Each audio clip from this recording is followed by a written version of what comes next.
السلام علیکم ورحمۃ اللہ وبرکاتہ.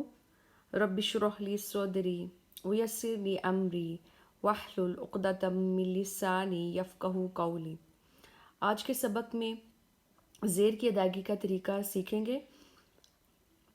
لیسن نمبر 3 ہے زیر، اور جن حروف کے نیچے زیر آ جاتی ہے ان حروف کو کیسے ادا کیا جائے، ان کی زیر کو کیسے ادا کیا جائے.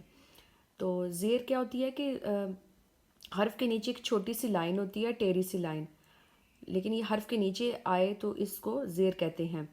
اور اس کی ادائیگی کا کیا طریقہ ہوتا ہے کہ زیر کو اس میں آواز کو بغیر لمبا کیے ادا کیا جاتا ہے.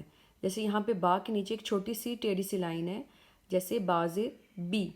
اب اس میں آواز کو بہت زیادہ لمبا نہیں کیا جاتا، جیسے بی، تو یہ ادائیگی غلط ہو جائے گی.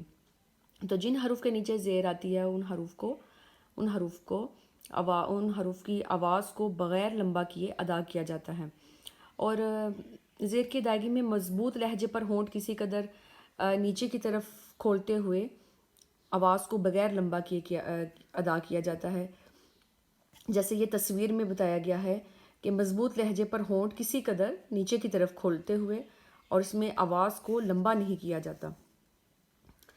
اور اس کے علاوہ ان میں یہ بھی بات آپ نے یاد رکھنی ہے کہ اگر جو موٹے حروف آتے ہیں، جیسے صاد جو ہے وہ موٹا حرف ہے، اگر اس کے نیچے زیر آ گئی ہے تو اس موٹے حرف کو موٹا نہیں پڑھا جائے گا، یعنی اس کی زیر کو موٹا نہیں پڑھنا. تو جو موٹے حروف کی زیر کو باریک ہی ادا کیا جاتا ہے.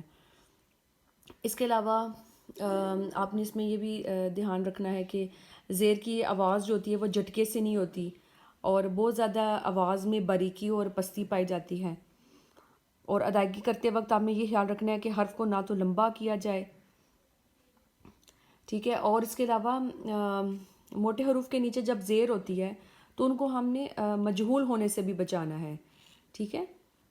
جیسے اگر مجہول کیسے ہوتی ہے زیر، جیسے سواد کی موٹا حرف ہے اس کے نیچے زیر آ گئی ہے تو ایسے نہیں ہے اس کو ادا کرنا، سوے سوے سوے، تو یہ لہجہ جو ہے مجہول ہو جائے گا. مجہول ہونے سے بھی بچنا ہے.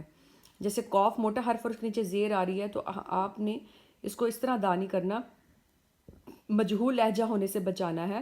یعنی موٹے حروف کے نیچے جیسے جب زیر آتی ہے تو ڈھیلے ہونٹوں کے ساتھ پھیلے ہوئے لہجہ، یعنی مجہول پڑھنے سے بھی بچانا ہے. جیسے میں نے اوپر بتایا سوئے کوئے، ایسے نہیں پڑھنا، تو یہ غلط ہو جائے گا. تو زیر کی ادائیگی کا طریقہ کیا ہے کہ موٹے حروف کے نیچے زیر آ جائے تو موٹے حروف کی جو زیر کی ادائیگی ہے وہ باریک ہی کی جائے گی. اور اس کے علاوہ زیر کی ادائیگی کرتے وقت جھٹکے سے بچنا ہے، آواز میں بہت زیادہ باریکی اور پستی پائی جاتی ہے.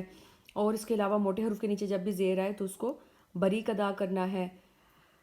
اور موٹے حروف کی زیر کی ادائیگی کو کرتے وقت اس میں ڈھیلے ہونٹوں کے ساتھ پھیلا ہوا لہجہ نہیں ہونا چاہیے. جیسے میں نے ابھی بتایا کہ مجہول نہیں ہونا چاہیے، سوئے کوئے ایسے نہیں پڑھنا. اب اس کی ادائیگی دیکھیے گا یہ تمام حروف کی: بی، ٹی، سی، جی، ہی، دی، زی، ری، زی، سی، شی، دی، توی، زی، عی، غی، فی، قی، کی، لی، می، نی، وی، ہی، ای، ی. الف کے نیچے بھی جب زیر آ جاتی ہے تو وہ حمزہ بن جاتا ہے. یہاں پہ دیکھیں یہ الف ہے، یہ شروع میں حمزہ آیا ہے، حمزہ کے نیچے زیر آ گئی تو حمزہ کی کیسے ادائیگی ہوگی؟ زیر کے ساتھ ای. اور الف کے نیچے بھی جب زیر آ جاتا ہے تو الف جو ہے الف نہیں رہتا بلکہ الف بھی حمزہ بن جاتا ہے. پچھلے لیسن میں آپ کو بتایا گیا کہ جب بھی الف کے اوپر زبر آ جائے یا الف کے نیچے زیر آ جائے یا الف کے اوپر پیش آ جائے تو وہ الف جو ہے وہ حمزہ بن جاتا ہے زبر زیر پیش آنے کی وجہ سے. تو جس الف کے نیچے زیر ہو وہ الف نہیں رہتا بلکہ وہ کیا بن جاتا ہے؟ حمزہ بن جاتا ہے، ای، ای. اور یہ یا کے نیچے زیر ہے ی. بارک اللہ فیک، علمک و عملک.